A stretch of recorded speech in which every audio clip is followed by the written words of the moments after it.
talked about my own portfolio and allocating a certain portion of it to speculative assets, and I think Bitcoin is very interesting from that standpoint. So I'm not anti-Bitcoin. I'm just think the way that it's presented within the community as though it's a solution and though it's a certainty. Okay, well, George, that's where I push back. Let's make another point, which is you're talking about Twitter. Okay, there's 100 million people plus that have Bitcoin. There's only a couple of million on Twitter that talk about it. And then you're probably reacting to the people that are the most aggressive Twitter advocates. And what you'll find on Twitter is that the more inflammatory the behavior, the more engagement you get. So yeah, I agree, but I'm also people that are trolling you on Twitter aren't necessarily representative of quote unquote the community. In fact, there probably is no community. There's 100 million people with 100 million different worldviews. And if you want to pick a particular segment and criticize them, we could do that. But I don't think it's constructive because Bitcoin doesn't have a personality. Bitcoin is like electricity or steel or clay or fire. It's not represented by a group. There's no issuer. It's just a technology. Right. But to a certain degree, you can have any opinion you want of it. Right. But to a certain degree, it is represented by thought leaders in the space like yourself. And whenever I listen to podcasts with a lot of people that I would consider friends, they discuss Bitcoin in terms of certainties and solutions. And that's the only reason that I push back with counter arguments on Twitter. That's it. And that's why I was so excited to have this conversation, which I think is great. I'm looking forward to talking. It's a lot more interesting when there's a little bit of debate, isn't there?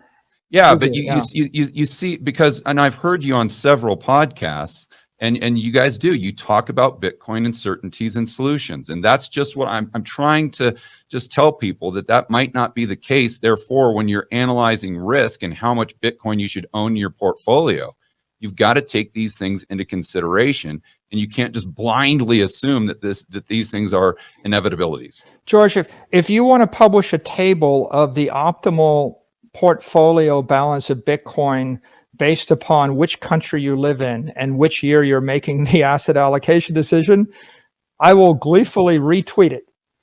Right? But I mean, the point is, it's a different calculus for someone in North Korea than Cuba, than Zimbabwe, than Argentina.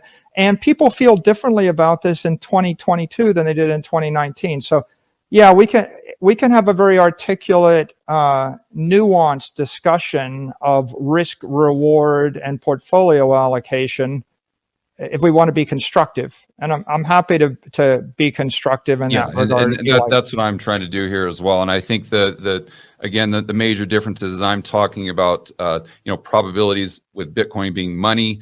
You're focusing on Bitcoin as kind of an asset class and compared to what, which I can totally appreciate. And so I don't want to spend too much more time on this because I think hopefully I've made my point. And if people want to check this out, again, these charts are at longtermtrends.net, and you can go through this and do your own calculations. And you'll see, going back to this chart, that the strong correlation there is not really with money supply growth as measured by M2, but it's about government spending as a percentage of GDP.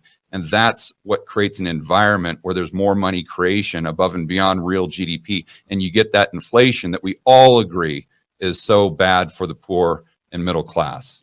So, well, George, before we wrap up here, I'll just summarize my thought, which is the world is an imperfect place. There's 8 billion people on it. There are many, many governments that are coming and going. Economics and macroeconomics and political economy is hotly debated discipline, and there are a lot of people debating the cause of economic malaise and the cause of wars. And then there's a lot of people that have opinions about how to run governments better and how to fix problems. And each of those is 100 different fields. I think that I'm humble enough, and I think it's important to be humble enough to realize that you can't necessarily solve all the problems or even necessarily understand all the nuances in all those areas.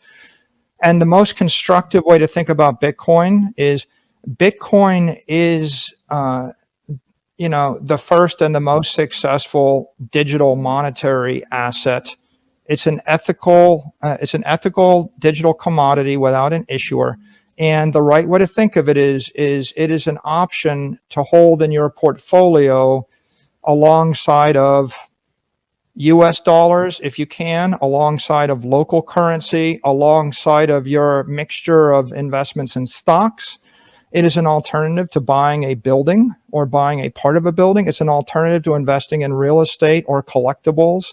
And if people just focus upon, do I want to own $1,000 of gold or land or equity or dollars or pesos?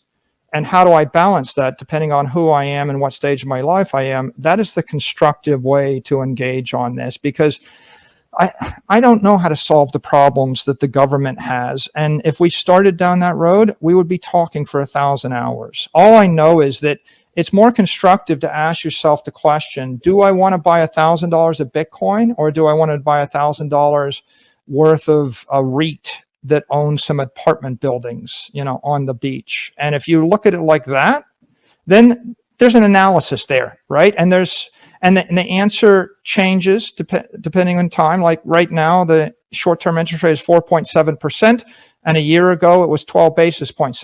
So there's an interesting constructive analysis there, and it's a life or death analysis for people that don't live in the U.S. that live in. If you made the wrong decision in Lebanon, you have no money. Okay, so this is an analysis worth doing. We can't tell the Lebanese people how to fix their government. I don't know how to fix that, right? All I know is that I can teach you how to store your life savings in a digital asset that you have some semblance of control.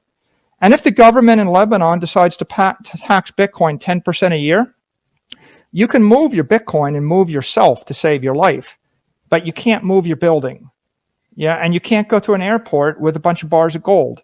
So there's a constructive analysis to be done here. It is a solution to some people, and I would rather just offer a constructive solution than spend my time debating the problems in the world, of which there are numerous. Right, but if you don't understand the problem, I don't know if you can articulate a solution. You see, and that's just what I'm trying to do. I'm trying to make people hopefully understand that money supply growth in and of itself is not the problem. The Bitcoiners would say, allocate time and energy to fixing the problem. Don't allocate it to 21 million or a fixed money supply. Allocate it to shrinking the government. The Bitcoiners would say the problem is that individuals don't have a way to store or save their wealth. That's the problem that Bitcoin is addressing. And Bitcoin is an engineered network to offer people a decentralized, permissionless, open, ethical way to store their wealth over long periods of time. It doesn't solve a bunch of other problems, but it is engineered so that people have the option to trust a bank in cyberspace run by software instead of trusting the Lebanese bank or the Argentine bank. That's what we can accomplish. All right.